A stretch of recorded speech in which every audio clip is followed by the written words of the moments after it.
Vijojnë problematikat në aksin rrugor Qukës Qaf Ploç, konkretisht në lotin e dytë, në afërsi të kthesës së fshatit Trebinj.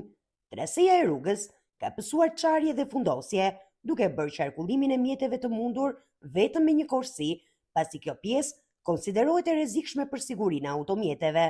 Sipas informacioneve, kompania ndërtuese ndodhet aktualisht në terren dhe po punon për normalizimin e situatës, ndërsa pritet dhe ndërhyrja e autoritetit rrugor shqiptar, i cili është njoftuar për problematikën. Rruga Qukës Qaf Ploç ka shfaqur problematika të shumta, pavarësisht se është inauguruar vetëm 5 muaj më parë. Situata u përkeqësua pas rreshjeve të muajit nëntor dhe janar, të cilat sollën rrëshqitje masive dherash dhe shkëmbish në trupin e rrugës. Në rastin e parë, autoritetet gjetën një zgjidhje të përkohshme, duke hapur një bypass, ndërsa në rastin e dytë, rruga u mbyll për 10 ditë rresht, duke shkaktuar vështirësi të shumta për qarkullim. Kurse këtë rrugë e rrezikuar. E bëni shpesh si rrugë? Të them që nuk ka më skandal rrugë.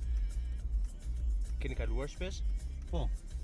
Por është bearit edhe mund të jetë, për shembull që mund të kesh situash edhe qef për të kaluar, po tani jo. Po nga se ndjen rrezikuar punimet e dobta apo punimet dobta dhe shumë kthesa. Nga gurët që bien. Edhe nga gurët që je rrezikuar që mund të bien nga çasti në çast. Më të rrezikuar nga kjo situatë, shprehen drejtuesit e mjeteve, të cilët thonë se punimet janë të dobta dhe se kanë frikë të qarkullojnë në këtë aks rrugor. Rrezikshme? Rrezikshme është si s'është rrezikshme. Kaloj drejtë. Po i bëjnë ata. Edhe nga një çik zif shumë nga lartë. Sa rrezikshme sa duash.